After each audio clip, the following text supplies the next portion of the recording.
She had fired 43 assistants in 1 year. She made grown men cry in hallways and executives rehearse their resignation letters before their first meeting. Nobody survived Ava Sinclair. Nobody even came close. Then came a single father with nothing left to lose. And everything changed. This is the story of the woman who built an empire alone, the man who refused to be intimidated by it, and the little girl who accidentally broke down every wall between them. If this story moves you, hit that like button and drop a comment with the city you're watching from. I want to see exactly how far this story travels. The elevator doors opened on the 42nd floor, and the first thing Ethan Cole noticed was the silence. Not peaceful silence, not the comfortable quiet of early morning or an office between meetings. This was a different kind. The held breath, don't make eye contact, move slowly kind of silence that lived in places where people were afraid. He'd felt something like it once before, in a hospital waiting room the night his wife stopped breathing. That particular brand of tension that settles into walls and carpet and people's shoulders when everyone is bracing for something bad. He stepped off the elevator with a paper coffee cup in one hand and a manila folder tucked under his arm and immediately felt 15 pairs of eyes flick toward him, then immediately away. A woman at the front desk, mid-20s, dark circles under her eyes, a headset that looked like it had been there so long it had become part of her, looked up at him with an expression that hovered somewhere between sympathy and regret. "You must be the temp," she said. "Ethan Cole." He shifted the folder and extended his hand. She looked at it for a moment like she wasn't sure she should shake it. Then she did quickly. "Jenna Park, office coordinator." She glanced past him at the elevator doors.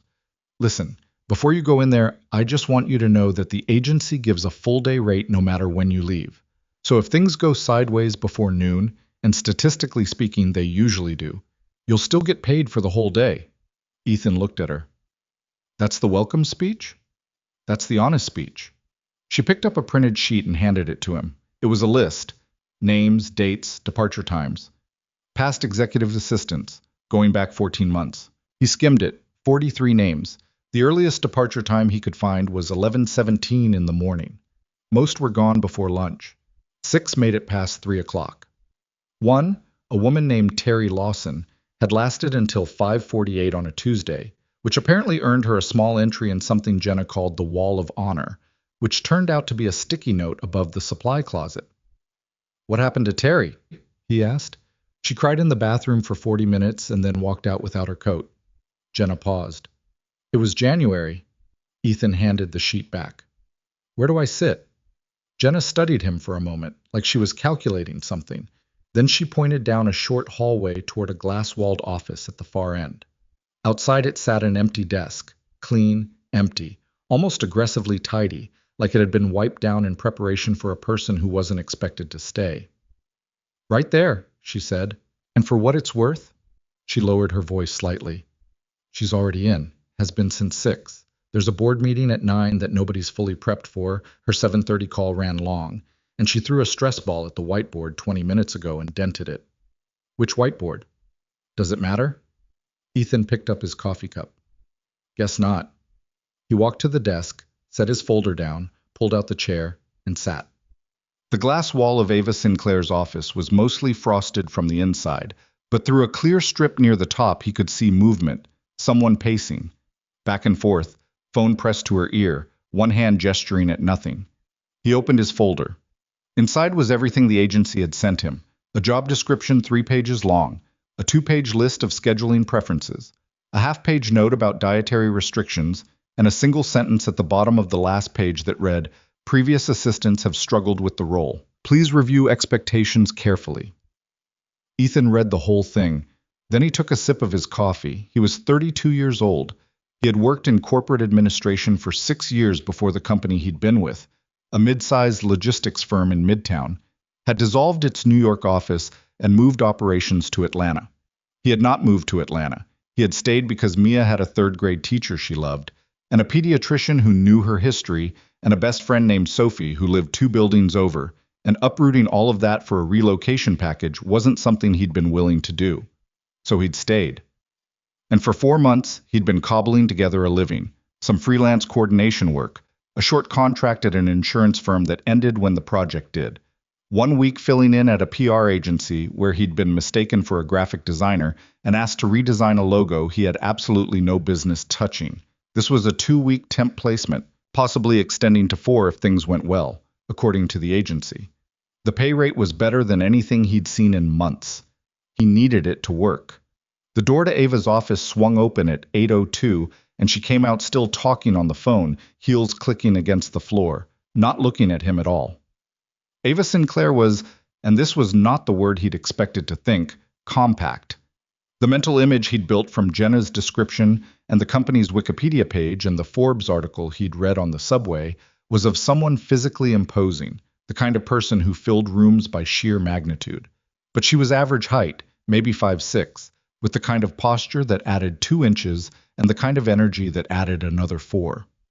Dark hair pulled back tight, a charcoal blazer over a white shirt, collar open by exactly 1 button. She looked like someone who had made a series of very deliberate choices that morning and was already 3 steps ahead of everyone around her.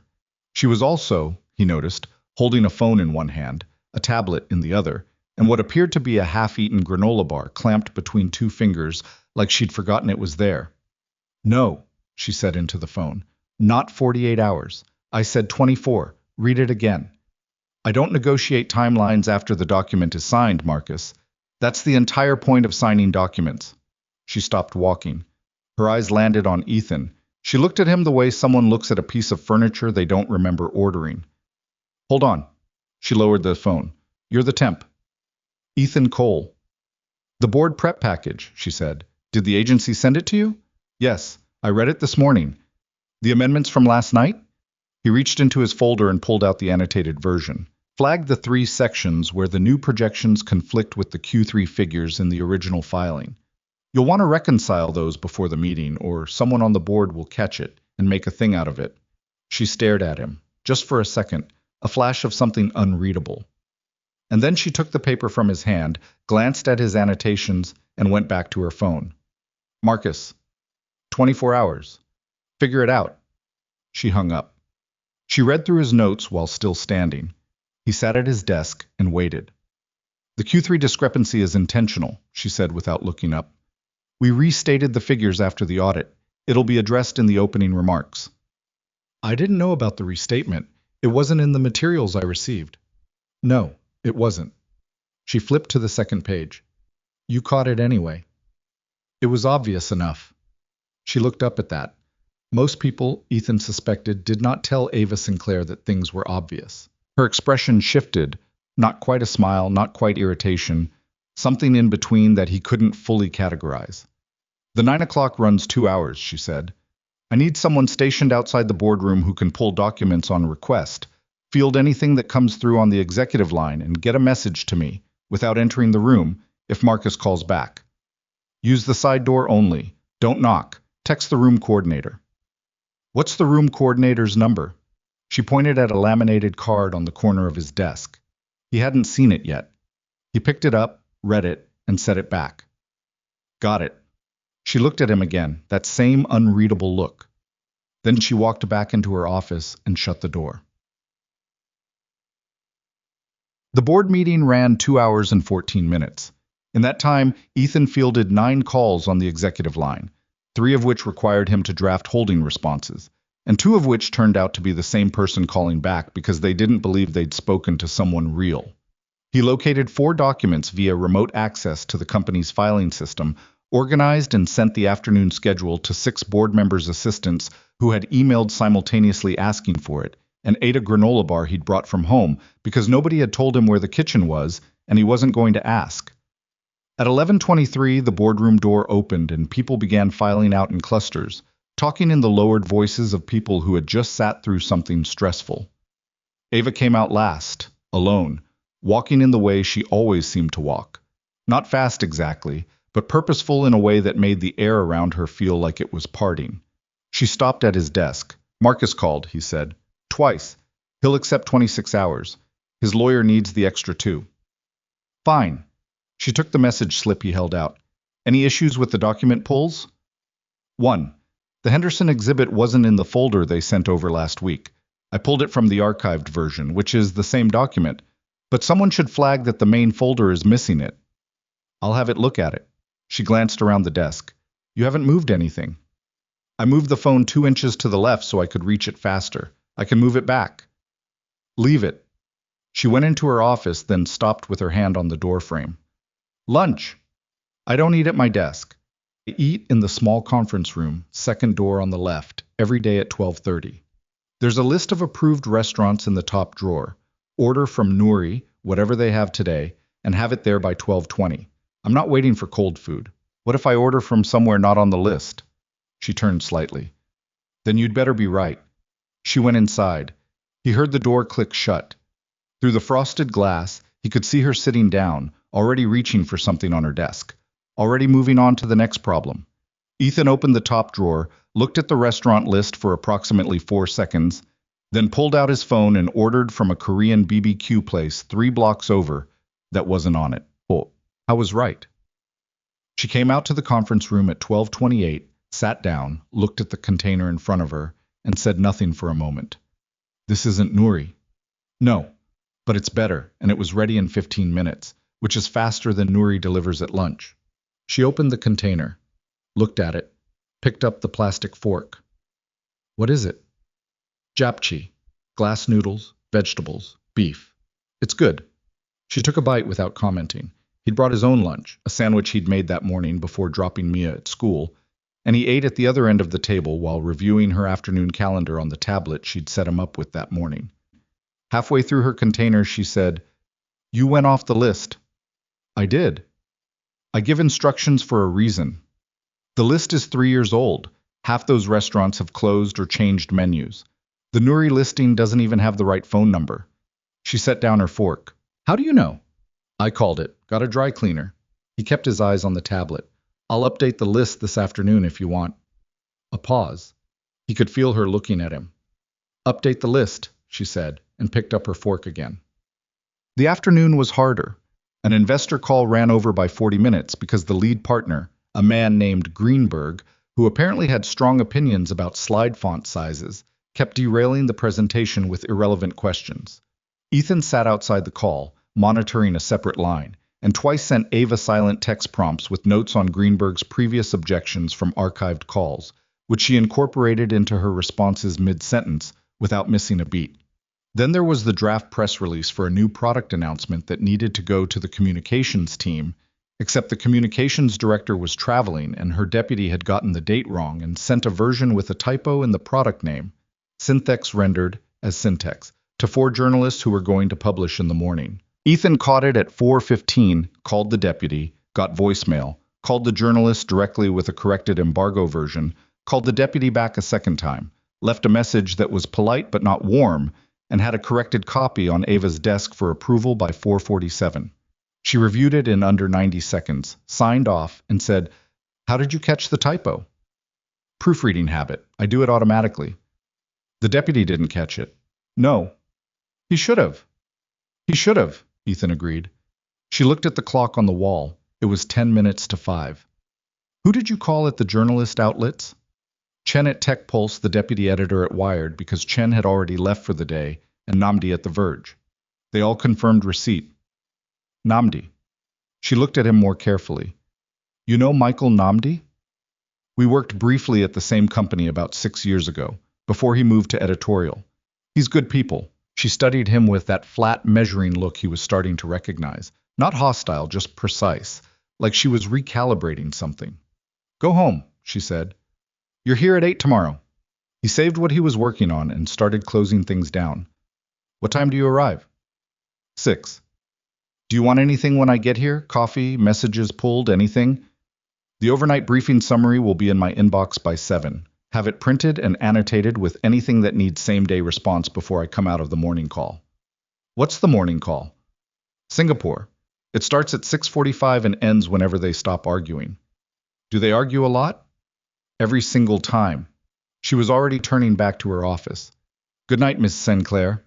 She paused, almost imperceptibly. Nobody had wished her good night in some time, he suspected. He didn't know that for certain. But there was something in the pause.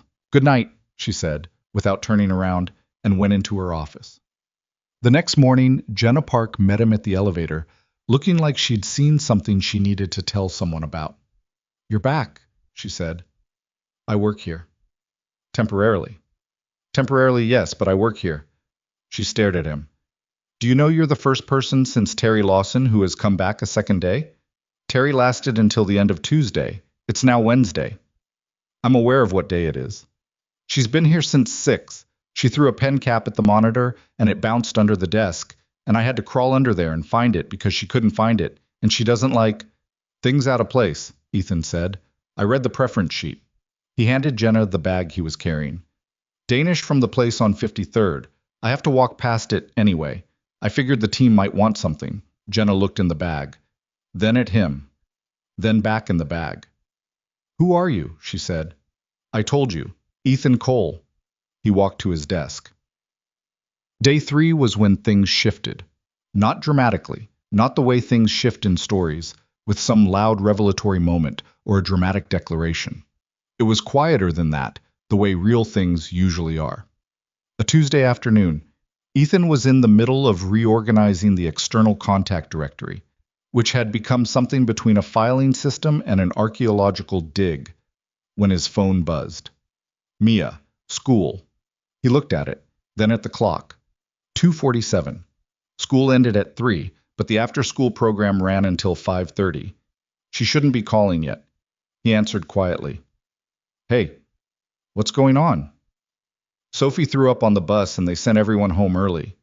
Mia's voice was controlled in the way 8-year-olds are when they're trying not to sound scared. Mrs. Kaminsky said I could wait in the office. Are you coming? I'm coming. He was already standing up, thinking through logistics. It was 12 blocks. He could be there in 20 minutes if he moved. He glanced at Ava's office. The door was open. She was on a call, headset on, back half turned. He knocked once on the glass. She swiveled, looked at him. He held up one finger and mouthed, "Emergency, 10 minutes." He showed her his phone. Something crossed her face, the same recalibrating look. Then she waved him off, not dismissively, but efficiently. Go. He went. He was back in 41 minutes. Mia was with him. It was a problem, and also it was inevitable. The after-school program was closed because of the early dismissal. The neighbor he used for emergencies was out of town. He had texted 3 names on his backup list and heard nothing back yet. So he had brought Mia to the office, set her up at the empty desk in the small conference room with her backpack and a snack, and very clear instructions to read her library book, and not, under any circumstances, to press any of the buttons on the conference room phone. He'd been back at his desk for 15 minutes when he heard Ava's office door open. Who is that? Ava said flatly, from behind him. He turned. My daughter, Mia. Her school let out early and I didn't have anyone to. I'm sorry. She'll stay in the conference room. She won't be any trouble. I have a backup sitter checking their messages and I'll have her out of here by 4 at the latest. Ava looked past him toward the conference room. Through the glass wall, Mia was visible, small, dark-haired, currently very intensely not looking up from her book in the way. Only a child who is very aware they are being looked at doesn't look up. How old? Ava said. 8. What's she reading? Ethan glanced back. A book about how bridges are built. She's been on a civil engineering kick since she built a popsicle stick structure that held 14 books. She made me photograph it. Ava said nothing. Her expression, usually readable only in degrees of neutrality, had done something. A small something. He couldn't name it. She won't be any trouble, he said again. I heard you the first time. She turned and went back into her office, pulling the door mostly closed behind her. Ethan exhaled and returned to the directory. An hour later, he became aware that the conference room was quiet in a way that it hadn't been. He looked up. The glass wall was clear. Mia wasn't at the table anymore. I was halfway out of his chair before he heard, coming from inside Ava's office, Mia's voice. But why does the algorithm have to start over every time? Can't it just remember where it stopped? He stood in the doorway. Ava was at her desk, but she'd turned her chair entirely away from her monitor. In front of her, Mia was standing on her tiptoes to see over the edge of the desk, pointing at something on the screen. Ava was looking at her with an expression Ethan had never seen on Ava Sinclair's face. She was listening. Really listening. Not managing, not redirecting, not waiting for an opportunity to respond. Just listening, with her full attention, to an 8-year-old's question. You're thinking about it the right way, Ava said. It can remember, but the way this version is set up, it doesn't. Someone made a choice when they wrote it. Want to see what would happen if it did? Yes, Mia said immediately. Ethan stood in the doorway for another 10 seconds. Neither of them looked up. He went back to his desk and let them be. It was 6:40 in the evening by the time he'd answered the last email and packed up his bag. The office had emptied. Even Jenna had gone. Through the glass, he could see Ava still at her desk, working, but the quality of her stillness was different than it had been at 4, less compressed somehow. He knocked. Come in. I'm heading out. Mia and I will be out of your hair.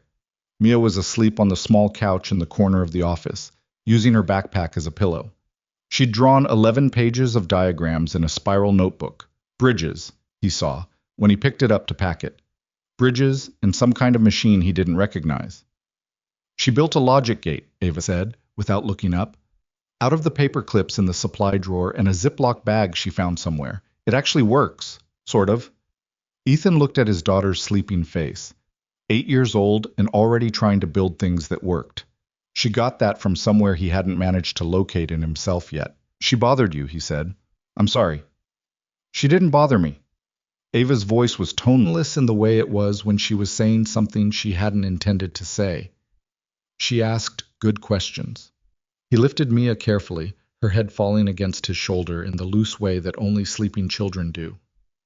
I'll see you in the morning. 8 o'clock, Ava said. 7:55, he said, because the Singapore call summary needs time. She didn't respond to that. But when he was at the door, she said, Your daughter asked me what kind of computer I would want if I could build anyone. What did you say? I said I hadn't thought about that in a long time. A pause. She told me I was working too hard. Ethan looked at her over Mia's head. Ava Sinclair was staring at her monitor, chin resting on one knuckle, and there was something in her face that he'd been in this office for 3 days and had not seen yet. Something that wasn't armor. She's usually right, he said. Good night, Ms. Sinclair. This time, she said it back before he reached the door. Good night, Ethan.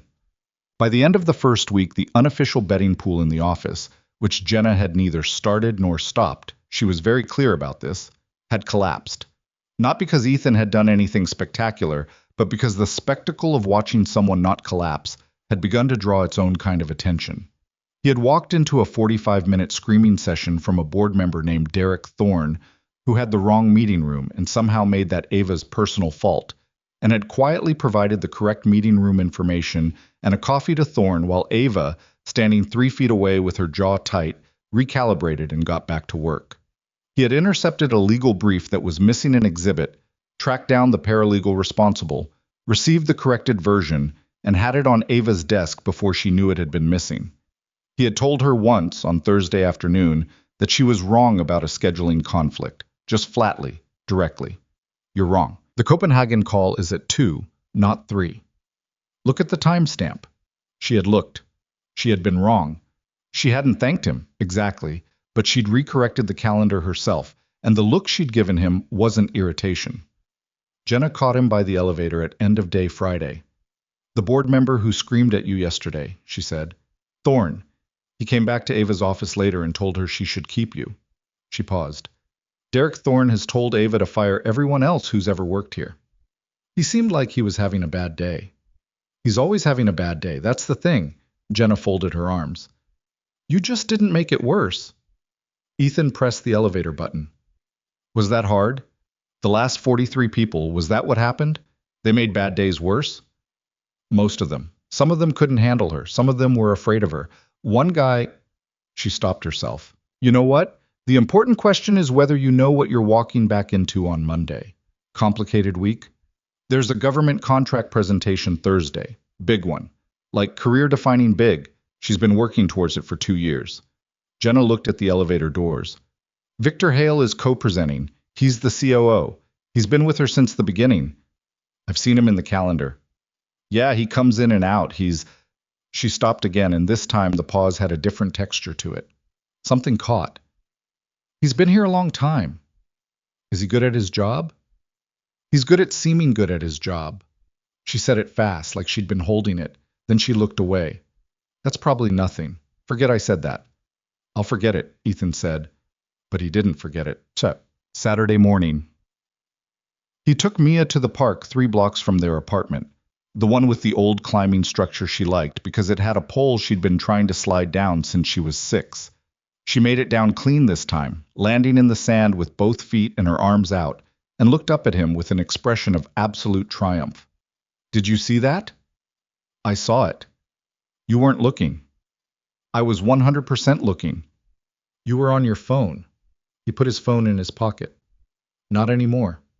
She climbed back up. He sat on the bench and watched her move through the structure, methodical, testing each handhold, planning 2 steps ahead. She'd always been like that. Even at 4, before everything happened, she'd been someone who had a plan. He thought about Jenna's voice. He's good at seeming good. I thought about the way Victor Hale had moved through the office on Thursday afternoon. Easy, familiar, greeting people by name, lingering near Ava's closed door long enough to be noticed before knocking. There was something performative in it that Ethan couldn't quite put a name to, a quality of being seen, of making sure everyone in the room registered his presence. Most people, you didn't notice that. Most people who were comfortable in a space just occupied it.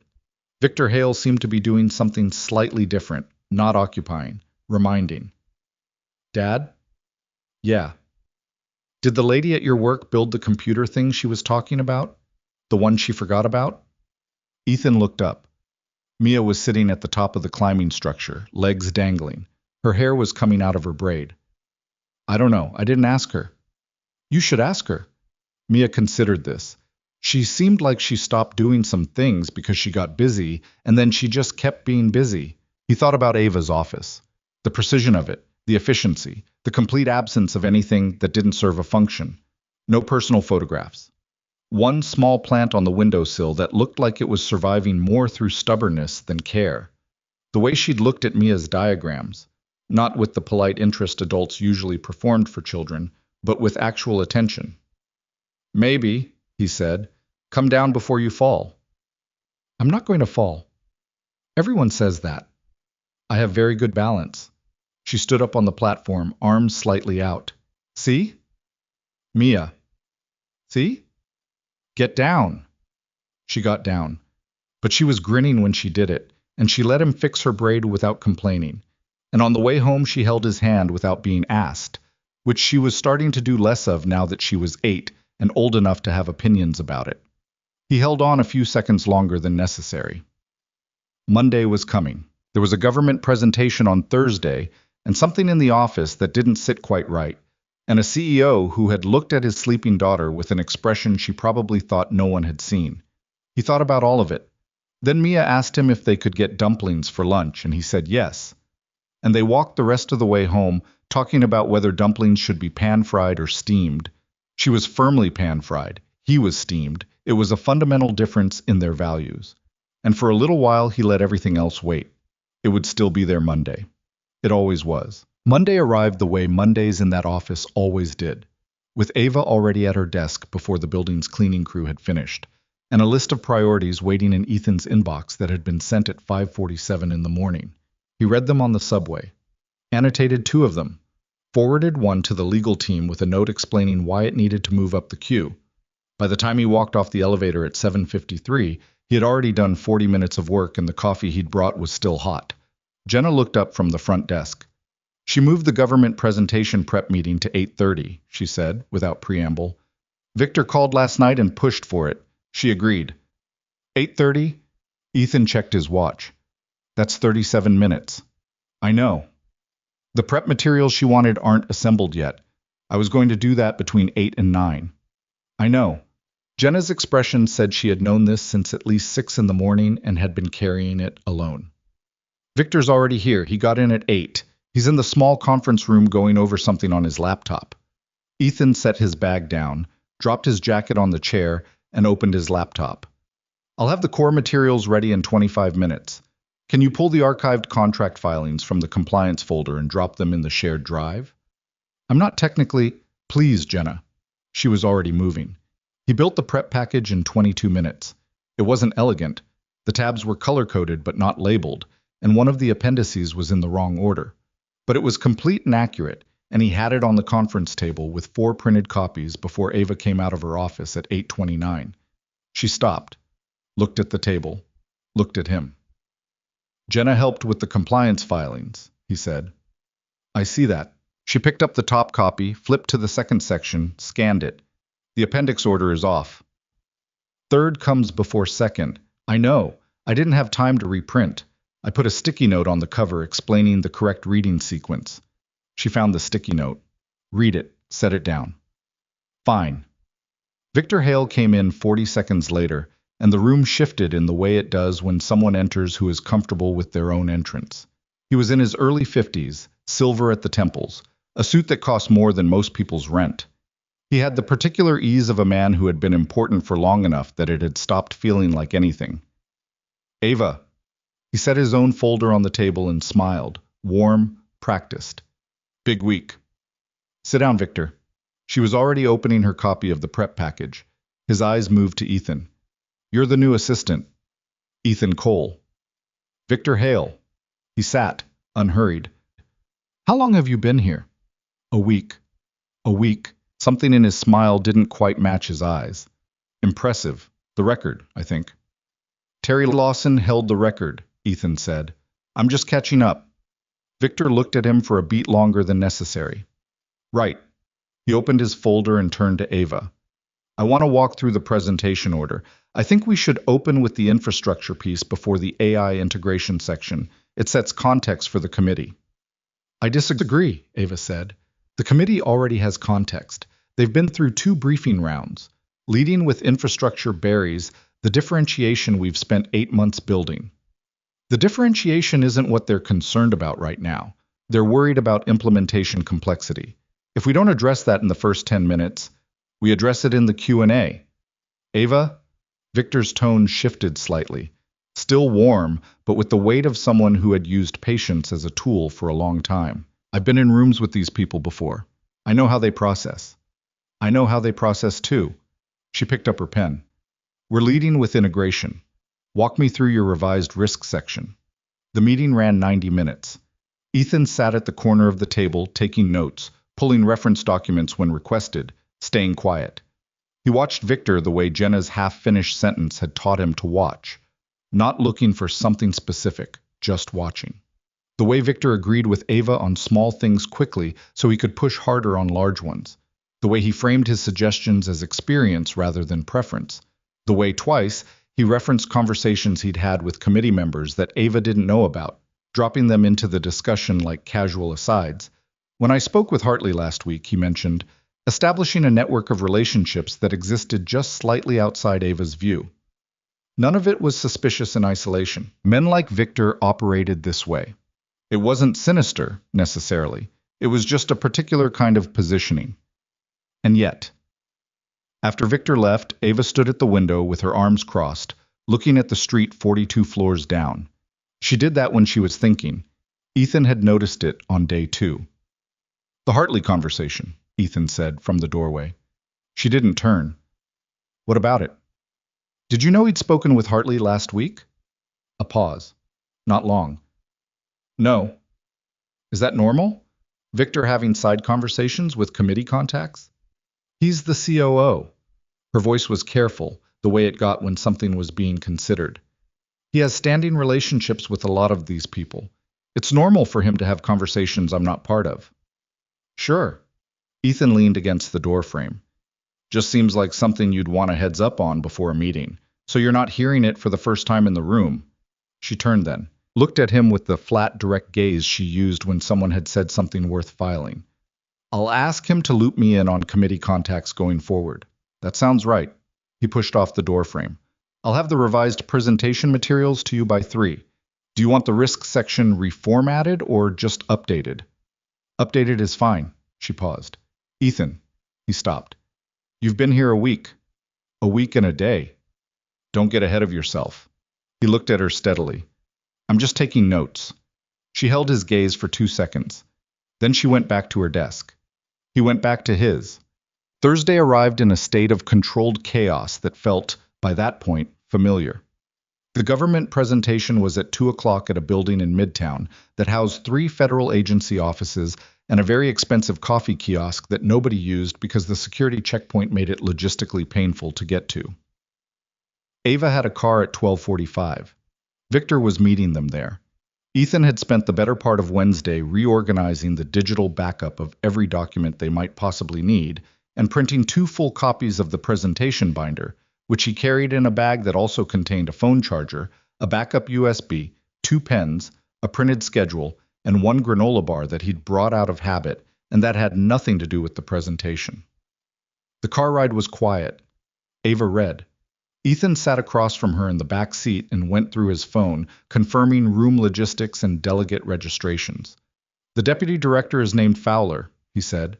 She's been on 3 of these review committees before. She likes specifics, numbers, timelines, verifiable outcomes. If the committee tries to pivot toward qualitative impact, and you need to redirect, go back to the deployment figures. Ava lowered her reading material slightly. How do you know about Fowler? Public record. She's been on 4 published review panels. Her questions from the transcript of the March panel are online. He looked up from his phone. She asked the same question twice in 2 different ways during that panel. About accountability. Accountability meaning what? Who takes the blame when it doesn't work? He paused. Not if. When? Ava was quiet for a moment. What would you tell her? That your system has a documented failure protocol and that the protocol was built before the system was deployed, not after the first incident. Proactive accountability instead of reactive. He shrugged. She'll like that framing better than a defense. The car moved through midtown traffic in silence for another block. Then Ava said, You researched the committee members. On the weekend, yeah. I didn't ask you to do that. No. Another pause. All of them or just Fowler? There are 7, I have notes on 5. The other 2 were harder to track publicly. I can send you the file. She looked at him. That look again. The recalibrating one that was starting to feel, after a week and a half, like something approaching surprised respect, though she would never call it that. Send the file. He sent it before they pulled up to the building. The presentation went well, which was to say it went roughly the way things go when a great deal of preparation meets a room full of people who have also prepared and are looking for reasons to be skeptical. Ava was sharp. Victor was smooth. The slide sequence held. Deputy Director Fowler asked her accountability question in the exact framing Ethan had predicted. Who owns failure in your deployment model? And Ava answered with the proactive accountability framing without missing a beat. And Fowler wrote something in her notebook and didn't follow up. The committee broke for 15 minutes at 3:15. Ethan was in the hallway with the document bag when Victor came out, hands in his pockets, looking pleased in the easy way of someone who had done this many times. Good room, Victor said, stopping near Ethan. She handles pressure well. She prepared well, Ethan said. That too. Victor looked at him with a friendliness that felt engineered rather than felt. You've been doing good work this week. I've heard that. Thanks. She doesn't warm up to people easily. Victor glanced toward the conference room doors. You've managed something most people haven't. I'm just doing the job. Sure, Victor smiled. How long are you in the position? 2 weeks, the agency said. 2 weeks initial, possibly extending. Possibly, Victor nodded. She'll need stability around her, especially after Thursday. This contract is big. There's going to be a lot of follow-up, a lot of committee communication going forward. Having consistent support matters. A pause. Make sure she trusts you. It was an odd thing to say. Not wrong exactly, but specific in a way that felt like it was pointing at something without pointing directly. Ethan looked at Victor with the same expression he'd been keeping all week. Neutral, attentive, unreadable. I'll do that, he said. Victor clapped him on the shoulder once and went back inside. Ethan stood in the hallway and turned the sentence over. Make sure she trusts you. Not keep doing good work. Not she'll be glad to have reliable support. The word trust, specifically, applied to him. From a man who had been mentioned, once, in a half-finished sentence by a woman at the front desk who didn't like leaving sentences half-finished. He pulled out his phone. He didn't search anything, not yet. He just noted it, the way he'd learned to note things, quietly, without deciding what they meant before he had more. Ava got back to the office at 5:20 and went directly to her desk without stopping. Ethan followed at the appropriate distance, closed her door when she sat down, and returned to his workstation. At 6:15, she emerged holding a coffee mug that had been empty for probably 40 minutes.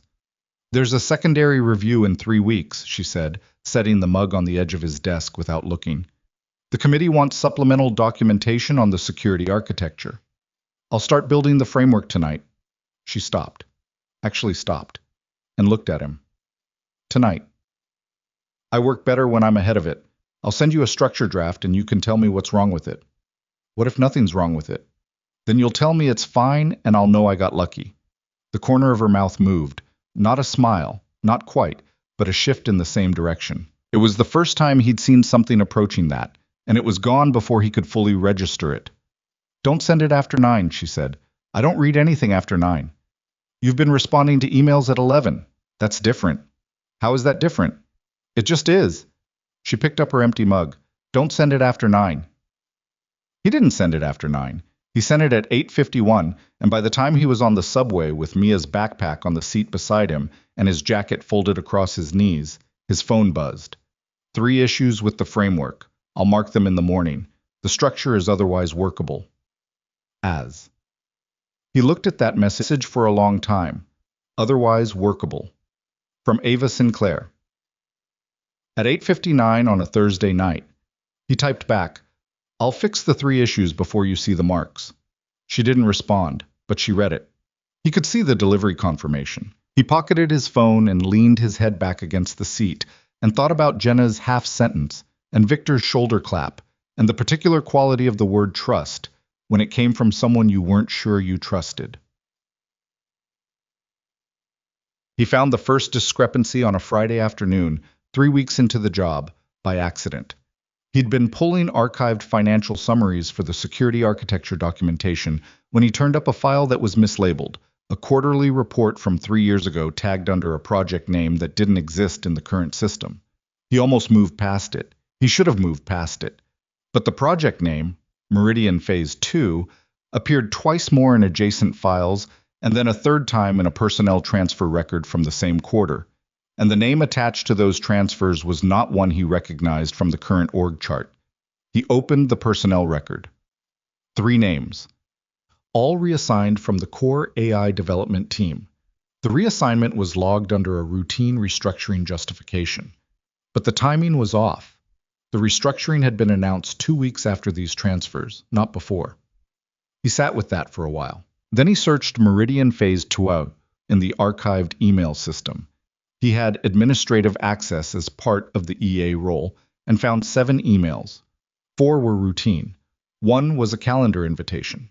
2 were from a sender address that was no longer active in the system, a deactivated account that had belonged to someone named Dominic Reyes. He looked up Dominic Reyes in the company directory. Not found. He looked in the archived personnel files. Former senior engineer, development team. Left the company voluntarily, the record said, in the same quarter as the transfers. The exit interview was 3 lines. It said, "Employee expressed satisfaction with his tenure and wished the company continued success."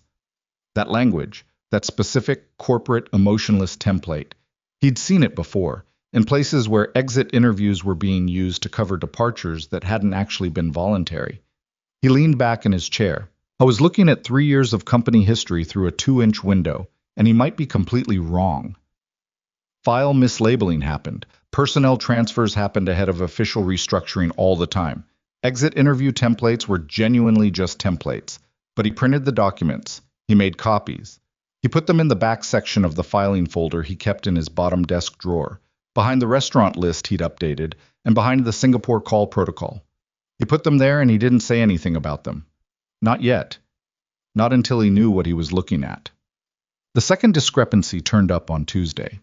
He found it inside the technology attribution records for the company's flagship algorithm, the one that had landed the government contract, the one that was the centerpiece of every investor deck and press release and presentation. The attribution records were supposed to document which engineers had contributed to which components, for both intellectual property purposes and compensation tracking. There was a gap. A real one, not a mislabeling. Claude's response was interrupted. Try again. The gap in the attribution records wasn't subtle once he knew what he was looking at. It was a clean removal. Not missing data, not corrupted files, but a deliberate overwrite. Someone had gone into the records and replaced 3 engineers' contribution logs with a single consolidated entry credited to the core leadership team. The original timestamps on the files had been altered. The backup copies, which should have been in the compliance archive, had been deleted. Ethan sat at his desk and read through it 3 times. He wasn't a forensic accountant. He wasn't a lawyer. He was an executive assistant who had spent 6 years in corporate administration and who had learned in that time that the most dangerous things in any company weren't the loud problems, the failed launches, the public disputes, the budget shortfalls. The dangerous things were the quiet ones, the ones that had been made quiet deliberately.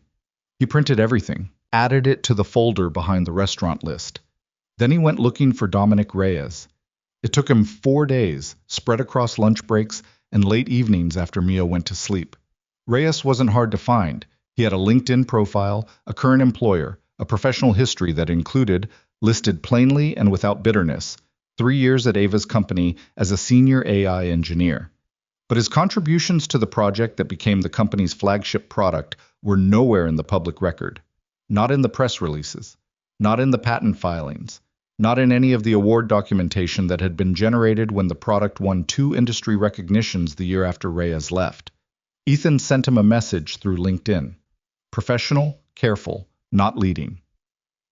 I'm doing some historical documentation work for the company, and I'm trying to reconcile some attribution records from the development period. Your name appears in some archived files. Would you be willing to have a brief call? He didn't say what he'd found. He didn't say who he was, exactly. He just asked. Reyes responded in 18 hours. Sure, call me. They talked for 43 minutes. Ethan sat in his car in the parking garage 2 blocks from the office. He'd told Jenna he had an errand, and listened to a man who had left a company 3 years ago and hadn't talked about it since because he'd signed an NDA and because he'd convinced himself, in the way people convince themselves of things that are easier to live with, that it had just been the way things worked. I built the core predictive layer, Reyes said. He had the flat, precise voice of someone who had organized his feelings about this into manageable boxes and kept them there. Myself and 2 other engineers, Sandra Park and Will Okafor. We worked on it for 14 months. The architecture, the training methodology, the error correction protocol, all of it. And the attribution records? A pause. When the product launched, our names were in the internal documentation. Then about 6 months later, there was a restructuring. The project documentation got migrated to a new system. When it came back, our contributions were listed under a different category, supporting development, not primary contributors. Another pause. Which is a significant difference for patent purposes. Did you raise it? I raised it with Victor Hale. He was managing the restructuring process. Reyes's voice stayed level. He told me the migration had introduced some data inconsistencies, and they were being reviewed. He said it would be corrected. Was it? I left the company 4 months later. I don't know what happened after. The exit interview says you left voluntarily. I was given the option to resign or be terminated for performance reasons. A pause that carried more weight than any of the others. My performance reviews up to that point had all been excellent. Victor handled that too. Ethan looked at the concrete wall of the parking garage. Did Ava Sinclair know? The pause before Reyes answered was the longest one yet. I don't know. I told myself she had to know. For a long time I was angry at her, but looking back, he stopped. Victor was the one who ran those processes. He was the one who communicated with us. Whether she knew what he was doing under the surface, I genuinely don't know. Ethan said, if someone brought documentation of what happened to the right people, would you be willing to talk? Reyes was quiet for 7 seconds. What kind of documentation? The kind that shows the original attribution records before they were altered, timestamps, the overwrite logs. Another silence, longer. Yeah, Reyes said finally. Yeah, I would. He found Sandra Park through Reyes. Will Okafor had moved abroad, London, working for a different firm, but he was reachable by email, and when Ethan sent him a careful, measured message explaining what he'd found, Okafor responded in 4 hours with a file attached. A personal copy of his original contribution documentation, saved the day before his own resignation, which had apparently also been managed by Victor Hale. By the end of that week, Ethan had a folder, A real one, not a digital one, because digital files were editable, and he'd learned something from how the records had been cleaned the first time, containing printed copies of original attribution records, the overwrite logs he'd pulled from the compliance backup before they could be further buried, call notes from Reyes, and Okafor's personal documentation. He also had something else. In pulling the financial records related to the patent filings, he'd found a consulting fee, large, recurring, paid to a shell company called Halcyon Advisors LLC. The fee had been logged under vendor payments. Halcyon Advisors had no website, no public-facing presence, and the registration documents Ethan had found through a public business registry listed a single managing member. The name was not Victor Hale, but the registered address was a building in Jersey City, where, according to county property records, a Victor T. Hale had owned a commercial unit since 8 years ago. I was looking at money.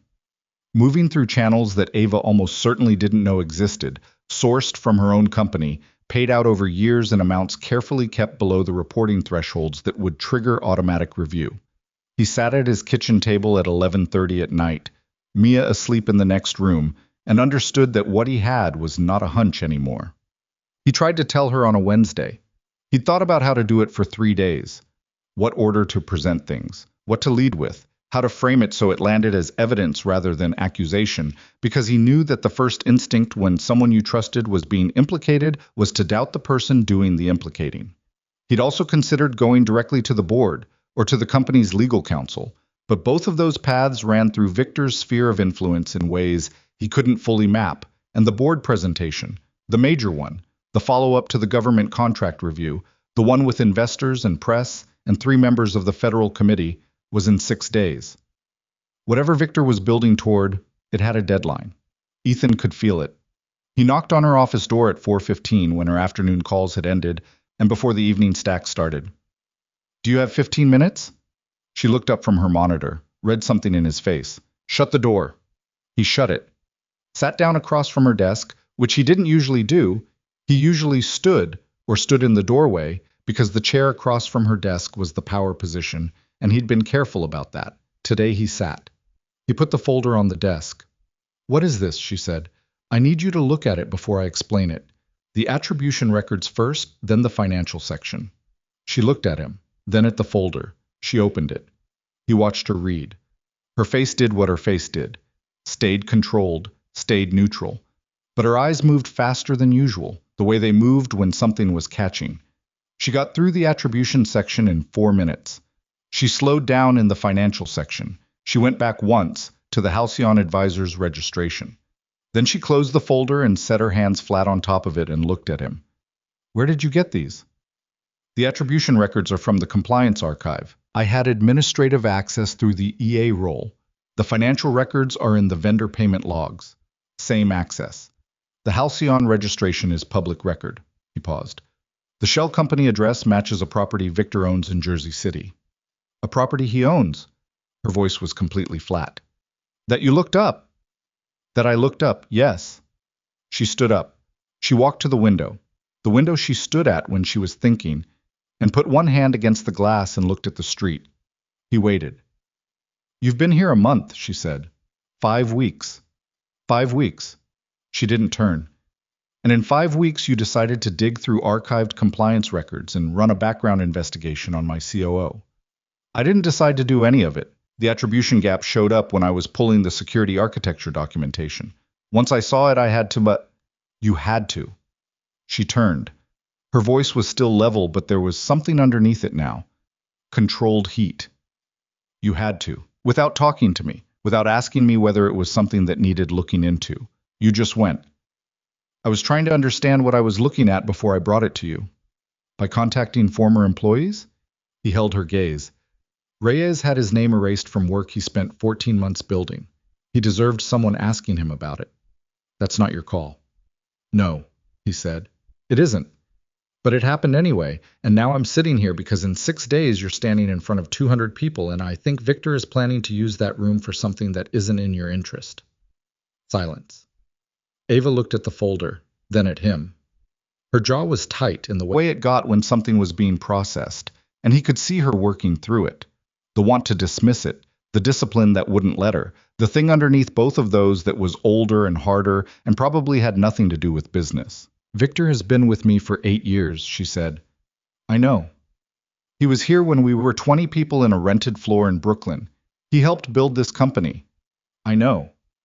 You've been here 5 weeks. I know that too. She looked at him for a long moment. This could be nothing. The attribution records could be a migration error. The shell company could have a completely legitimate explanation. It could, he said, and I might be wrong about all of it. But if I'm right, and you walk into that room Tuesday without knowing. He stopped himself. Let it land where it was. She picked up the folder, held it, set it back down. I need to think, she said. Okay. Leave this with me. He stood. I made copies. Her eyes sharpened. Of course you did. It wasn't quite accusatory. It wasn't quite not. He went back to his desk. But she didn't bring it up on Thursday or Friday. She worked with the focused precision she always worked with, handled the pre-presentation preparation, reviewed the final slide deck twice, pushed back on Victor's suggested opening for the 3rd time in a week. Victor took it smoothly, the way he took everything, agreeing with enough grace to seem reasonable while steering in the direction he wanted by a slightly different route. Ethan watched it. He kept watching. On Friday afternoon, he overheard, not intentionally, the office was open plan enough that voices carried if you weren't actively keeping them down. A phone call Victor was taking in the hallway near the copy room. He wasn't trying to be quiet, specifically. He just wasn't being careful.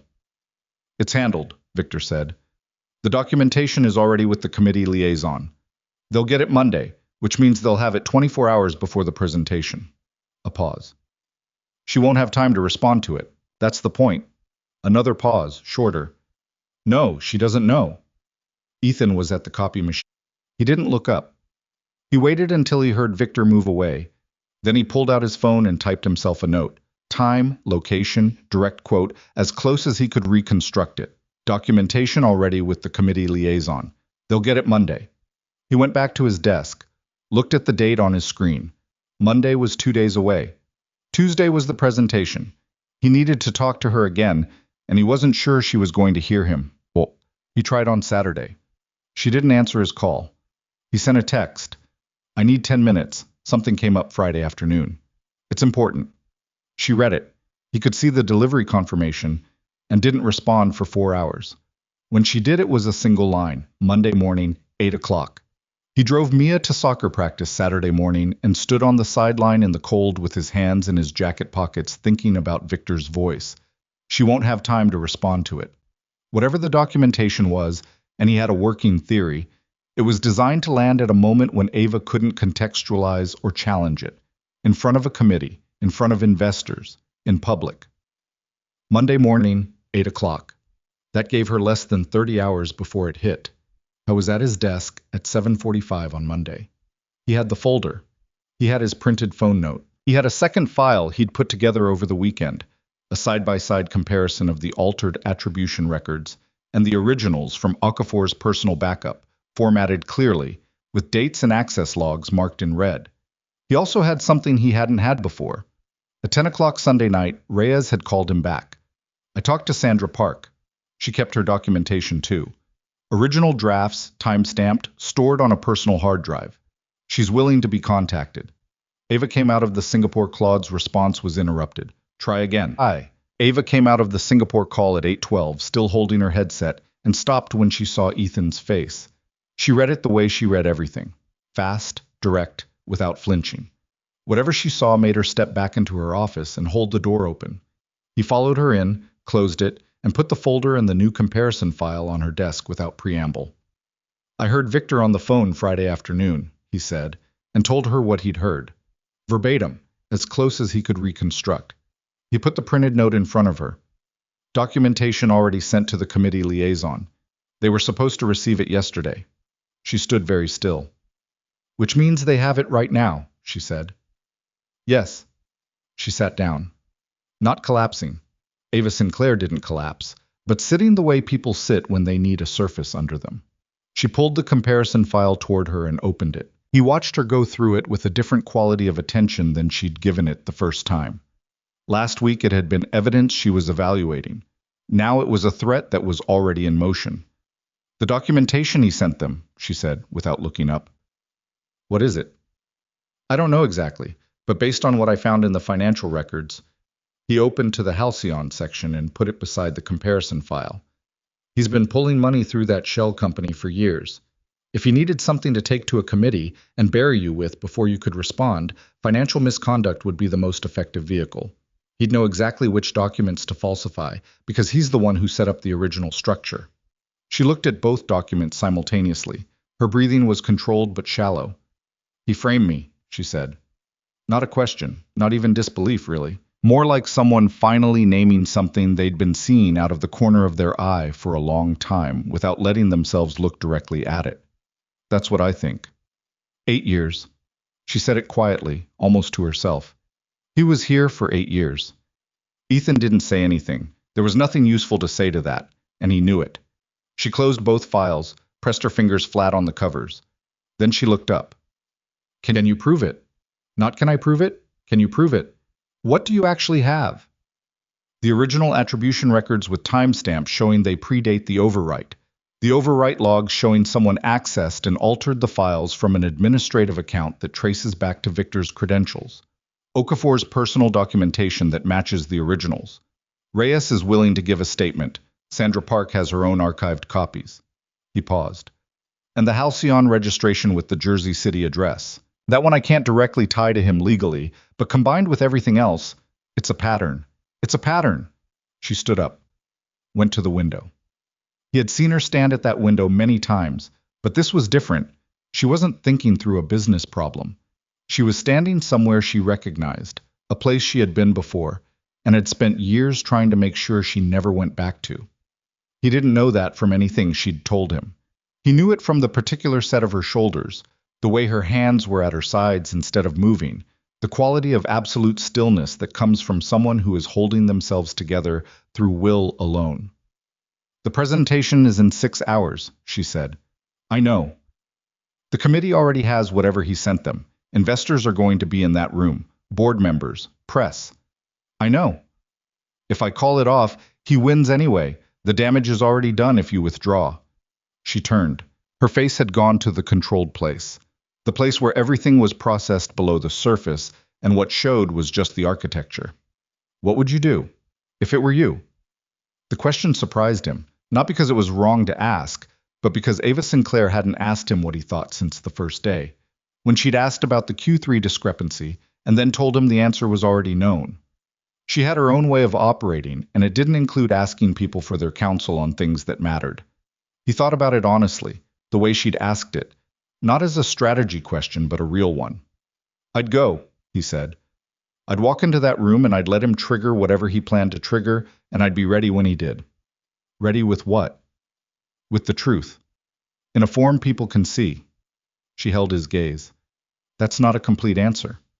No, he said. It's not. But I can make it one. If you give me the next 5 hours. Something moved across her face. Not quite trust, not yet, but something in the same direction. The same incremental shift he'd been watching for 6 weeks, the one that happened in margins and pauses, and the space between what she said and what she meant. What do you need? She said. He picked up his phone. I need you to authorize me to contact Reyes and Park directly and have them send their documentation to an outside address, not company servers. My personal email. He paused. And I need access to the board's secure document portal to upload a counterfiling before 2 o'clock. You don't have access to the board portal. I know, you do. She looked at him for 3 full seconds. Then she sat back down, turned to her computer, and typed in her credentials. Don't put anything in there without showing it to me first, she said. I won't. The next 5 hours were the most concentrated work Ethan had done in his adult life, and he had once spent 22 straight hours coordinating an emergency logistics reroute for a company whose entire East Coast distribution chain had collapsed during a hurricane. He called Reyes at 8:45. Reyes had his documentation ready. He'd had it ready, Ethan suspected, for longer than the past week. The voice on the other end of the phone was steady, in the way of someone who had been waiting for years for the right moment and was now watching it arrive. I'll have everything to you in the next 30 minutes, Reyes said. Sandra's sending her files directly too, and there's something else. I have emails. From that period, from my personal account. Victor wrote to me directly twice. The language is careful, but if you read them in context of what happened, send everything, Ethan said, all of it.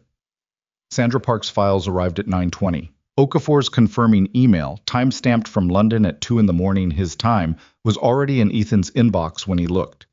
3 people who had spent 3 years carrying something alone had held on to their copies because some part of them had known that someday it would matter. He spent the next 2 hours building the counterfiling. It wasn't elegant. He wasn't a lawyer, and he wasn't going to pretend to write like one.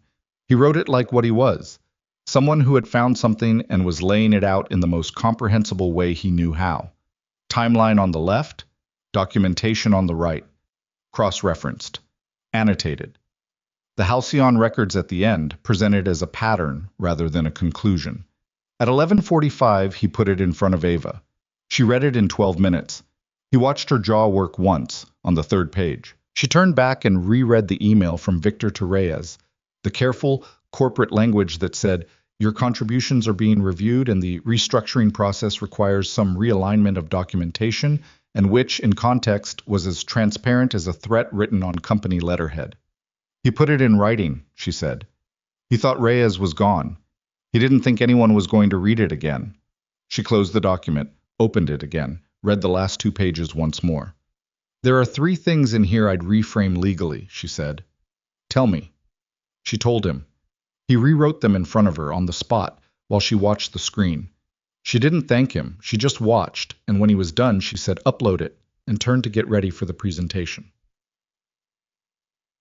The venue was a conference center in Midtown, the kind of place that charged by the hour and made its money from events that needed to feel important. By 1:30, the room was filling in the quiet, deliberate way of people who had been briefed on something and were waiting to see how it developed. Investors in clusters near the back. Board members with their particular economy of movement. 3 reporters from outlets that covered enterprise tech, seated together and pretending not to be watching each other's notebooks. And members of the Federal Review Committee, 6 of them, at a table to the left of the stage. Ethan clocked them the moment he walked in. He clocked the way 2 of them had folders already open in front of them. Pre-briefed. Already holding something. He found a position near the side wall, slightly behind the media table, where he had a sight line to the stage and to the committee table simultaneously. He had his phone in his hand. The counterfiling was uploaded. Reyes was standing by on a call.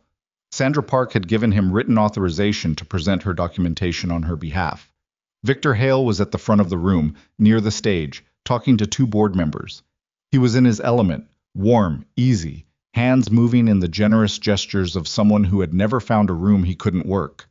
He hadn't looked at Ethan since they'd arrived, hadn't needed to. Whatever he'd set in motion, he clearly believed it was already done. Ava came in at 1:55. She walked the way she always walked, that particular deliberateness, but there was something different in it today. Not harder, more precise. She had heard what she had heard this morning and had spent 5 hours preparing and was now walking into a room that might be set to destroy her, and she looked like someone who had made a decision and wasn't revisiting it. She stopped briefly beside Ethan on her way to the stage. "Counterfiling confirmed in the portal," he said quietly. She nodded once. She didn't say anything else. She went to her seat at the presentation table. Victor took his seat beside her. The first 40 minutes were normal. Ava presented the security architecture update, the deployment timeline, the government contract deliverables, with the focus and precision she brought to every room. Victor contributed his sections smoothly. The committee asked questions. 2 of them were from Fowler, who was in the front row of the committee table, and Ava answered both with the accountability framing Ethan had given her weeks ago, and Fowler wrote in her notebook and didn't push. Ethan watched Victor. Watched for the moment. It came at the 47-minute mark, just as the floor opened for general questions. A man Ethan didn't recognize, not press, not committee, seated in the investor section, raised his hand and was acknowledged. He stood. He introduced himself as representing a consortium of secondary investors. He had, he said, some concerns about the financial management structure that had recently come to their attention. Victor's expression didn't change. He had the controlled face of a man watching a plan execute on schedule. The investor read from a printed document, specific figures, specific account references. allegations of misallocated contract funds and unauthorized vendor payments, presented in the language of concern rather than accusation, which made them more damaging, not less. He named Ava directly. He referenced a document that had been shared with the committee liaison yesterday. The room's temperature changed, not loudly. It never happens loudly in rooms like this. It was the sound of people shifting in their seats, and the sound of pens touching paper, and the sound of nothing, which is the loudest sound a room can make. Deputy Director Fowler opened the folder in front of her. Ava sat very still at the presentation table. From where Ethan stood, he couldn't see her face. He could see Victor's. Victor was looking at the table. Not at Ava, not at the room. At the table, with an expression of careful, practiced gravity, the expression of a man who is positioning himself as reluctantly present at a tragedy he didn't cause. Ethan stepped forward from the wall. He didn't have a microphone. He didn't have a script. He had a folder, his phone on, and 6 weeks of very quiet, very careful work, and a daughter who was currently 8 years old and had already learned that the thing you built should hold the weight you put on it. "Excuse me," he said, his voice carried in the room, not loud but clear. "I have documentation relevant to what was just presented." Heads turned. Victor's eyes came up from the table. "Who are you?" The board chairman, a man named Prescott, who Ethan had scheduled calls with twice, and who had the suspicious precision of someone who had run a legal department before moving to governance, looked at him directly. "Ethan Cole, executive assistant to Ms. Sinclair." He walked toward the front of the room, not fast, not nervous. The figures that were just referenced are from financial records that were selectively extracted and recontextualized. I'd like to show the complete record. "This isn't a—" Victor started. "The complete record," Ethan said, still not loud, still not fast, "shows vendor payments made to Halcyon Advisors LLC over a period of 4 years. The registrant of Halcyon Advisors lists a commercial address in Jersey City, New Jersey, that corresponds to a property owned by Victor Hale. That documentation is currently available in the board's secure portal, uploaded this morning under a counter." Claude's response was interrupted. "Try again." The room didn't explode. That was the thing about moments like this one, the ones that mattered, the ones that actually changed things. They didn't announce themselves the way movies suggested. There was no single sharp sound, no dramatic crack, just a quality of attention shifting, like weather changing, gradual and then all at once. Ethan stood at the front of the room and kept talking.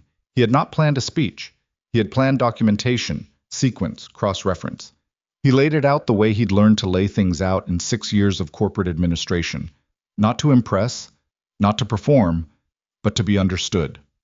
The Halcyon payments, the registration address, the attribution records, original versus altered, with timestamps that told a story a child could follow if the child was paying attention. Victor's emails to Dominic Reyes, the careful language that looked like process management and was actually a door closing. He talked for 11 minutes. I knew it was 11 minutes because he'd looked at the clock on the wall when he started, and he looked at it again when he finished, and the space between those two numbers was the space in which 8 years of constructed reality began coming apart. Prescott, the board chairman, had stopped looking at him like an interruption after about 90 seconds. By the 4th minute, he had his own phone out, presumably accessing the board portal. By the 7th minute, he had leaned over to the board member beside him and said something quietly that made that person also take out their phone. Victor had not moved. He was sitting at the presentation table with the expression of a man who had prepared for many contingencies and was encountering one he had not prepared for. His hands were flat on the table. His jaw was set. He was watching Ethan with the particular focused attention of someone trying to calculate something in real time and not finding a clean answer. Deputy Director Fowler had closed her folder. When Ethan finished, the room was quiet for 3 seconds. Then Fowler said, "Mr. Cole, the counterfiling you referenced in the portal, does it include the original time-stamped records?" "Yes, along with corroborating documentation from 3 former employees who are willing to give formal statements." Fowler looked at Victor, then at Ava, then back at Ethan with the flat, direct gaze of someone who had spent a career in rooms where people said things that weren't true and had developed a reliable internal instrument for measuring the difference. "We'll need to adjourn this session," she said. Prescott was already standing. What happened next took 3 hours and was not cinematic in any useful sense of the word. It was a series of conversations in side rooms, some of which Ethan was part of, and many of which he wasn't. It was lawyers appearing, board counsel, committee legal staff, two people from the federal agency's oversight division who had apparently been reachable on short notice because they'd already been in the building for a different meeting and had been pulled in when Fowler made a call. It was Reyes on speakerphone in a small conference room, his voice steady and clear, answering questions from a federal attorney who took 12 pages of notes. It was Sandra Park's documentation arriving by email and being reviewed by two people simultaneously on separate screens. It was Will Okafor's written statement, printed and passed around a table of four people who read it without speaking. And it was Victor Hale, in a room Ethan was not in, with people Ethan would never meet, saying things that were his own problem to navigate now. Ava was in and out of those rooms. Ethan mostly waited in the hallway, on a chair that was slightly too low for the table beside it, drinking bad coffee from a machine and answering emails on his phone because the work didn't stop and someone had to field the afternoon stack. At one point, Jenna called to ask whether she should reschedule the 4 o'clock investor check-in. "Reschedule it," he said. "Push it a week. Tell them there's been a scheduling development and Ms. Sinclair will confirm directly." "What kind of scheduling development?" "The kind that takes a week to explain properly." A pause. "Is she okay?" He looked down the hallway toward the closed door of the room Ava was in. "She's handling it." "That's not what I asked." "I know," he said. "Reschedule the 4 o'clock." At 4:47, Ava came out of the last room. She had been in there for 2 hours. She walked down the hallway and stopped in front of his chair, and he stood up, and for a moment neither of them said anything. She looked like someone who had run a long distance and had not yet decided whether they had arrived somewhere or just stopped. "Victor's been suspended pending investigation," she said. "The committee is formally requesting an independent audit. The investors are being briefed tonight." She paused. "The federal attorney wants a follow-up session next week." "I'll put it in the calendar." She looked at him. Her face was doing the thing it sometimes did when she was about to say something she hadn't said before and wasn't sure how it was going to sound. "You went up there without a microphone." "There wasn't one available." "You had 11 minutes of material organized in your head." "I had it on my phone. I'd been going over it since Sunday." "Still." She looked away, then back.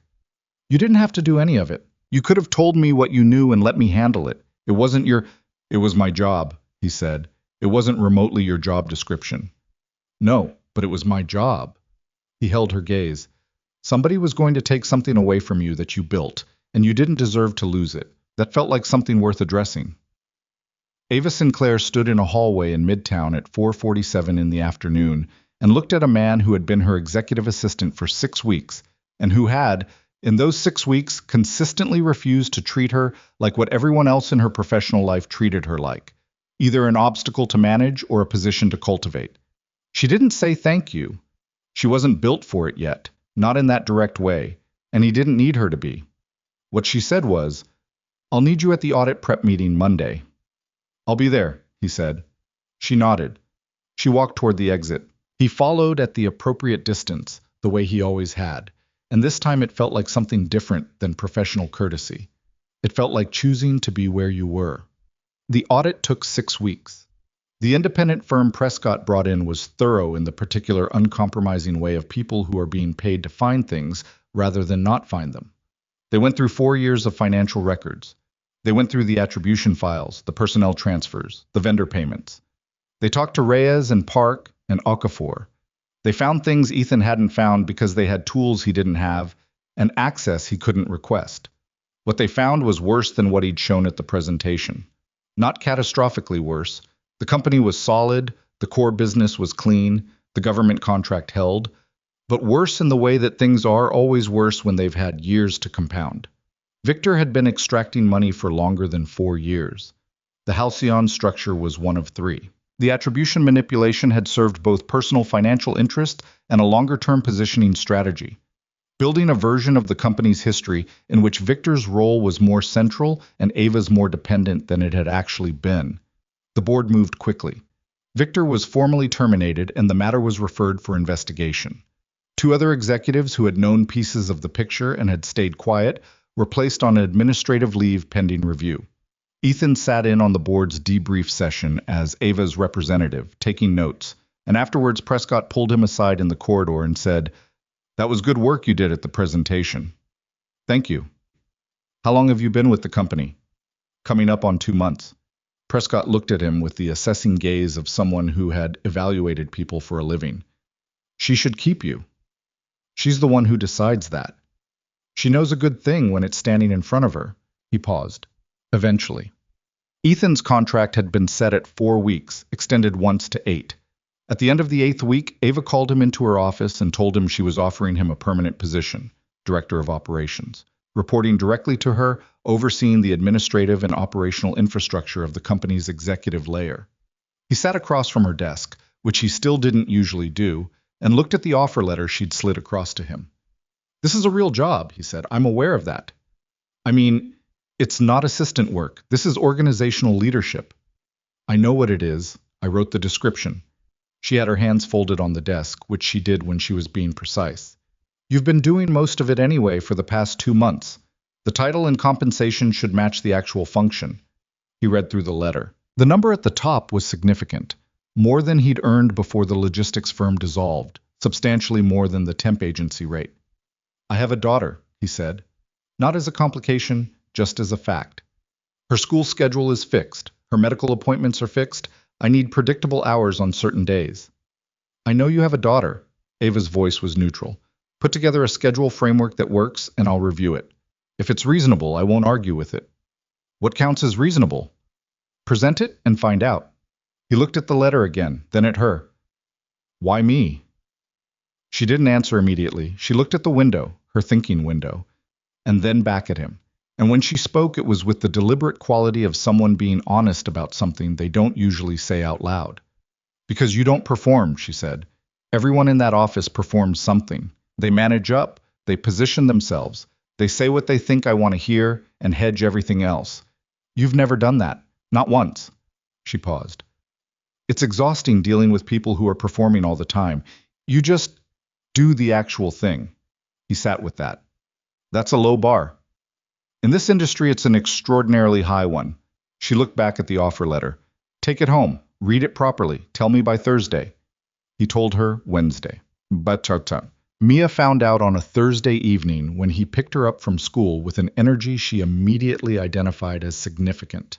She studied his face for the entire walk to the subway, and then, on the platform, said, "Did something good happen?" "I got a real job. A permanent one." She considered this. "At the lady's company?" "At Ms. Sinclair's company, yes." "Is she still scary?" He thought about how to answer that. "She's less—" He stopped. "She's different than how she seems." Mia seemed to accept this as sufficient. "Is she still going to be your boss?" "Yes." "Okay." She looked down the tunnel for the train. "Can I still visit sometimes?" "That's up to her." "I'll ask her," Mia said, as though this were a simple and obvious plan that any reasonable person would execute without anxiety.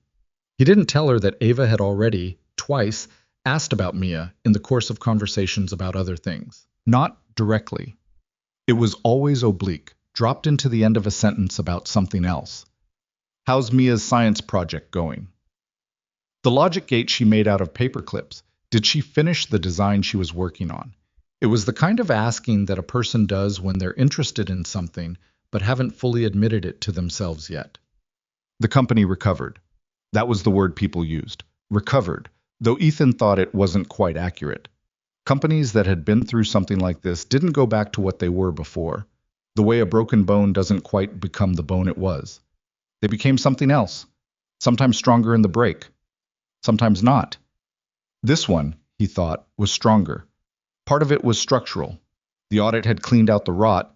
The new financial controls were better than what existed before. The board had reconstituted itself with people who had no legacy obligation to anyone's constructed version of history. But part of it was something harder to quantify, which was that Ava had changed. Not dramatically, not overnight, but the particular quality of how she operated had shifted.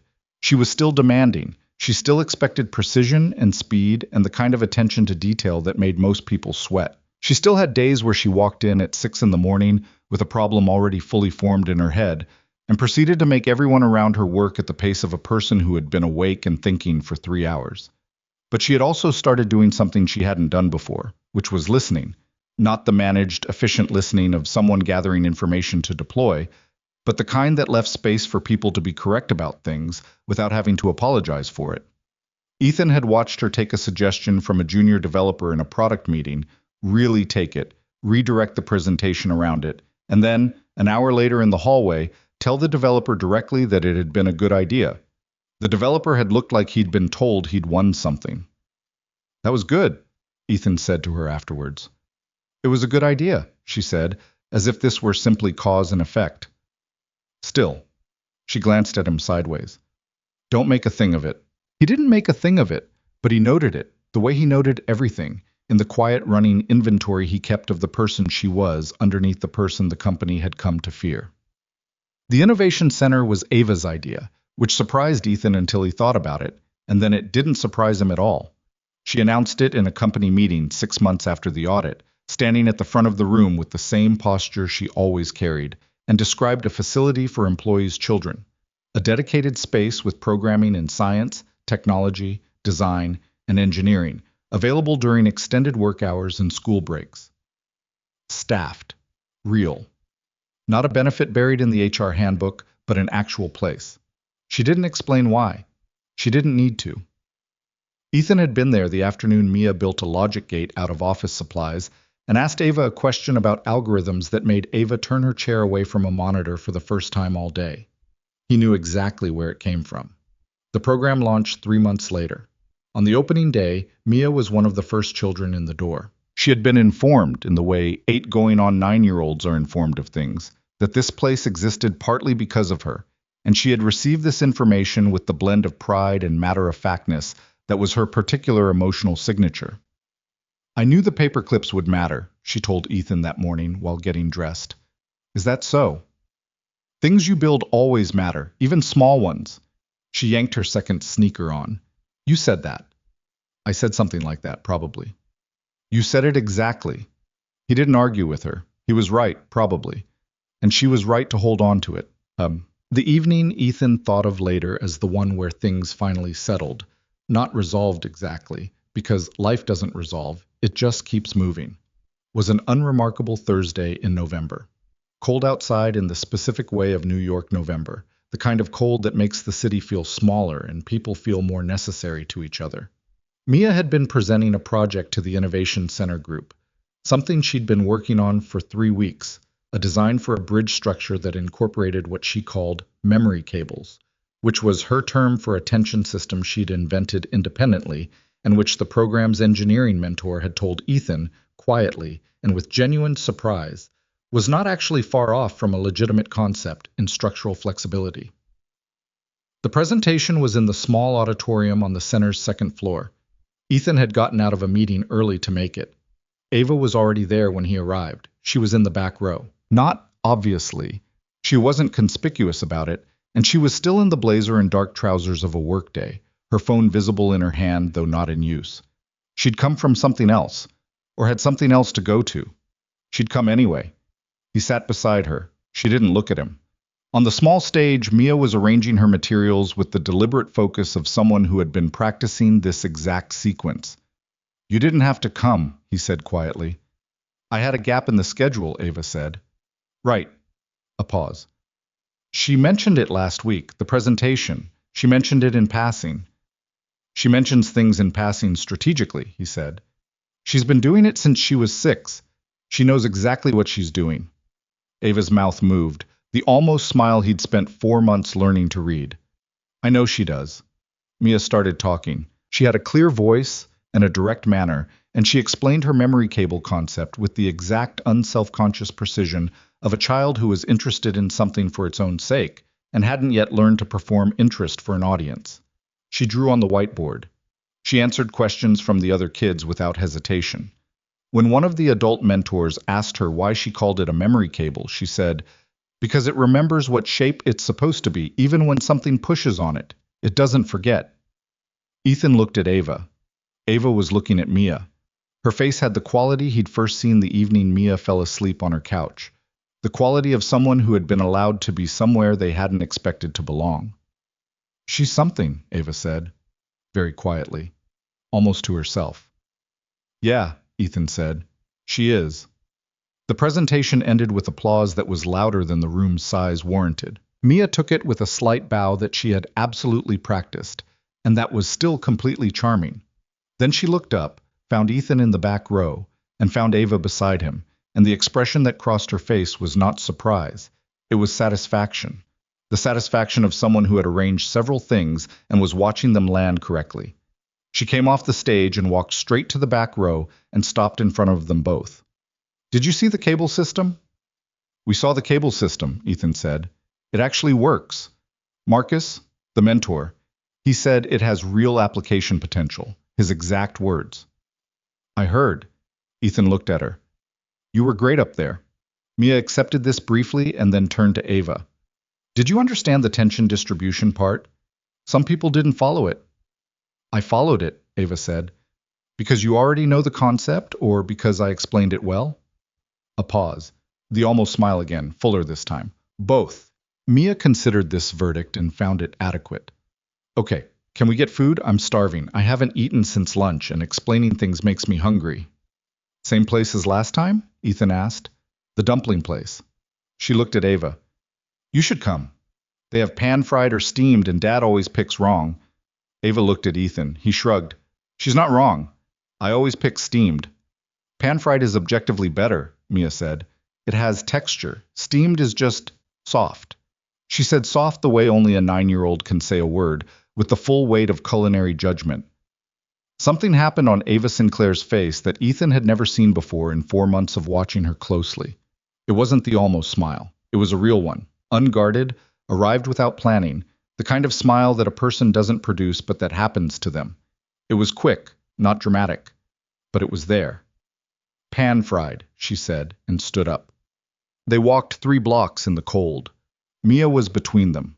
She talked for most of it, about the presentation, about the mentor's reaction, about a classmate named Sophie, who had apparently also started building things, and who Mia regarded as a personal project. At some point, without ceremony or announcement, she reached up and took both of their hands. Just like that. Both of them, simultaneously, like it was the obvious solution to a cold evening and 2 adults who were walking slightly too far apart. Ethan didn't look at Ava. He felt her break stride for a half step, the adjustment of someone encountering something unexpected, and then recover. And then continue walking, with Mia's hand in hers. He looked straight ahead at the street and the cold air and the city that contained all 3 of them, and thought about something Mia had said that evening on the stage, which was that a memory cable remembers its shape even when something pushes on it. He had spent 2 years after his wife died trying to maintain a shape, trying to be what Mia needed him to be, stable, present, forward-facing, while the actual shape of himself had been under a pressure he didn't fully acknowledge. He'd told himself it was fine. He told himself he was managing. He'd taken the temp job because he needed the income and stayed because he was stubborn, and found, somewhere in the 6 weeks that followed, that he'd also been looking for something he couldn't have named when he walked off that elevator on the 42nd floor. Not a promotion, not a title. Something simpler and harder to articulate, which was the sense of being somewhere that needed what he actually was, rather than a version of himself he maintained for external purposes. He thought about Ava, who had built an empire in the particular way that people build things when they're also building walls. Not out of malice, but out of necessity. The necessity of someone who had learned early that competence was safer than connection, and that people who seemed to need you most were sometimes the people most likely to take from you. She had spent 8 years next to a man who had confirmed that lesson while pretending to disprove it. And she was still here, walking 3 blocks in November cold, holding a 9-year-old's hand, going to a dumpling place because the kid said pan-fried had better texture. The shape of a thing, he thought, under pressure, what it remembers about itself. The restaurant was warm and slightly too loud, and the dumplings arrived faster than any reasonable person expected. Mia ate 6 of them, and then started explaining to Ava the fundamental architectural differences between suspension bridges and cable-stayed bridges using the chopstick wrapper as a visual aid. Ava listened with the focused attention she brought to things she was actually interested in, which Ethan had learned by now was the truest version of her. Not the controlled performance of competence, but the real thing underneath it. The person who at some point in her 20s had gotten so good at the professional layer that the original layer had gotten buried under the weight of it. The difference is where the force goes, Mia was saying, holding up the chopstick wrapper. Suspension, the cables carry it to the towers. Cable stayed, the cables go directly to the deck. The deck does more work. Why does that matter? Because in one system, the deck trusts the towers, and in the other system, the deck trusts itself. Mia set down the wrapper. I think cable stayed is better. You shouldn't outsource the hard parts. Ethan looked at her, then at Ava, who was looking at Mia with an expression that contained things he recognized. Recognition, something that was working itself out. The quality of someone hearing something true in a form they didn't expect. You shouldn't outsource the hard parts, Ava said. That's what I said. Mia picked up another dumpling. Also, the deck should have memory cables so it doesn't forget its shape when a truck is too heavy. That's the part I'm still working on. That's a good part to keep working on, Ava said. She said it quietly. To Mia, but also to herself, Ethan thought. In the way that real things land, sideways, without announcement, in places you weren't defending because you weren't expecting to need to. He drove Ava back to the office. She'd left a bag there, she said, though he suspected the bag was a reason rather than a reason. And Mia fell asleep in the back seat 4 blocks from the restaurant, the way she did when she'd burned through everything she had, fully and without reserve. In the front seat, Ava was quiet. The comfortable quiet. The kind that had taken 4 months to develop and that neither of them commented on because commenting on it would have been the least natural thing in the world. She's going to be somebody, Ava said, looking at the street. She already is somebody. I know. She paused. The world is going to know it too, the way it knows some people. She has the thing. She didn't elaborate on what the thing was.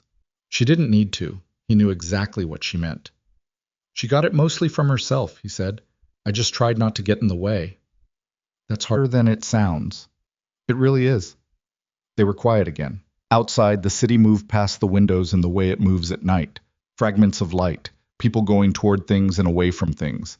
The constant organized chaos of 11 million people sharing a space and mostly managing not to destroy each other. Ethan. She said his name the way she'd started saying it in recent weeks. Not as a prefix to a task, but as itself. A thing she said because she meant to. Yeah. What you did at this presentation. She looked at the window. I know I said it was your job. I was wrong about that. You weren't completely wrong. I was mostly wrong. A pause. You didn't owe me that. You had every reason to stay in your lane and let it play out. I didn't stay in my lane the day I ordered from the Korean BBQ place instead of Nuri. A brief sound from her. Not quite a laugh. Something adjacent. No, you didn't. I figured I had established a pattern of ignoring the stated options when I thought the right answer was somewhere else. She looked at him, sideways, and the expression was the real one. The one from the dumpling restaurant, the one that hadn't been performed. You're impossible, she said, and the word had no edge in it. You kept me on, he pointed out. I did, she said. Like that was also an answer to a question. He pulled up to the office building. She didn't get out immediately. She sat for a moment with her bag in her lap and looked at the lobby and then at him, with the direct gaze she used when she was going to say something she'd decided to say. The company's internal structure needs to be rebuilt properly now that the audit's done, she said. I want you to lead that. Not support it, lead it. Your name on the framework, your decisions. He looked at her. That's a significant thing. It's the right assignment. She paused. You see how things fit together, not just individually. Together. That's not common. In the back seat, Mia shifted in her sleep, resettling without waking, her face slack with the complete trust of a sleeping child. I'll do it, he said. Ava nodded. She opened the door and got out into the cold, and he expected her to say goodnight and walk in. Instead, she stopped on the curb and turned back, one hand on the door. The memory cable thing, she said. Mia's concept. Make sure she keeps the notebook she's designing it in. Those kinds of notebooks matter later. He looked at her. She'll want to know you said that. Tell her. I will. He paused. Good night, Ava. It was the first time he'd used her first name without a professional context around it. Neither of them made it a moment. She just looked at him with the steady, open expression she almost never wore in buildings with other people in them, and said, "Good night, Ethan," and shut the door and walked into the lobby without looking back. He sat in the car for a moment. In the back seat, Mia breathed evenly, deep in whatever engineers dream about at 9 years old. Outside, through the lobby glass, he could see Ava's reflection in the elevator doors as she waited. Just for a second, just before the doors opened and she stepped in. And in that reflection she looked like herself. Not the version of herself she'd built for the world, the controlled and precise and impenetrable architecture of a person who had decided that being needed was safer than being known. Just herself. He pulled away from the curb and drove home through the city and thought that the most important structures, the ones that held their shape when the weight came down, were rarely the ones anyone planned. They were the ones that grew in the spaces between plans, in the margins of other things, in the ordinary days that didn't look significant until you were further down the road looking back. A single father who needed a job, a CEO who had forgotten what it felt like to be seen, a little girl who built things out of whatever was at hand and asked questions nobody else thought to ask. None of it was designed. None of it was inevitable. It happened because people kept showing up, imperfect, unfinished, carrying their histories in folders and backpacks, and the particular silences between sentences. That was how things got built that lasted. Not because someone planned them perfectly, because someone kept showing up day after day and refused to leave.